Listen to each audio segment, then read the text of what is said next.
Hi, I'm Laurie, and today I woke up in Oxford, Britain's oldest university town, so let's get dressed and make sure my electronics are charged for a day exploring. I know some of you are going to come at me for my changing robe, but it was very much threatening rain on the walk in to my historic destination of the Ashmolean Museum. This is my first visit to Britain's first public museum, so let's go inside and see what there is to do. The Ashmolean is the University of Oxford's Art and Archaeology Museum, and it turns out there is a lot to do. In fact, there are thousands of artefacts on display across 5 floors, including 3 temporary exhibitions like this one on Kabuki legends.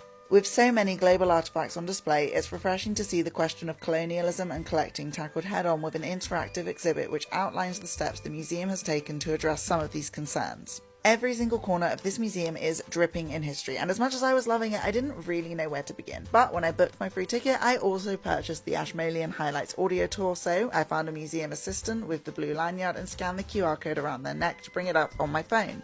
It couldn't be easier. Artifacts in the Highlights tour are marked by corresponding QR codes on the floor, which take you directly to the audio explanation. This is Guy Fawkes' lantern from The Gunpowder Plot, and nearby is the not unrelated John Bradshaw's trial hat and Oliver Cromwell's death mask. With so many interesting displays, the Highlights tour was really helpful with drawing my attention to the more famous and notably significant artifacts which I might have otherwise missed. I'd especially recommend this if you're short on time. After the Highlights tour, I headed down to the lower ground floor for a mooch around the gift shop and a mid-morning snack in the cafe, where I was spoiled for choice but went for a cinnamon bun nearly big enough to use as a pillow.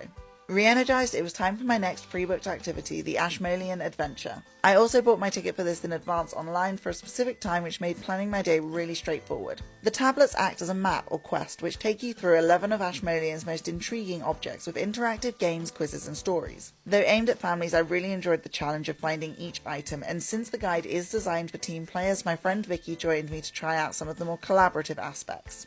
This I'd recommend for families, and I'd actually walked past this violin earlier with no idea it was Stradivari's Messiah. Vicky also pointed out the orange boards accompanying some artefacts with personal commentary from Oxford's further education students. All this learning made me hungry, so I headed up to the top floor to the rooftop restaurant where the menu has food inspired by Labyrinth, the Ashmolean's central exhibition, but more on that shortly. The food, produced in-house by Benugo, was delicious and the service was excellent, but it does get busy, so book your slot online via OpenTable, and if the weather is good, enjoy the view of Oxford skyline from the terrace.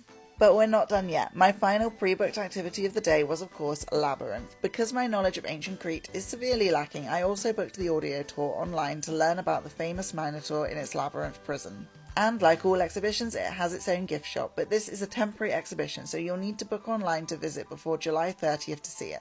So I've ticked Britain's oldest public museum off my list, but even having been there all day, there's so much more I could have seen. It is free, so I guess I'll just have to come back.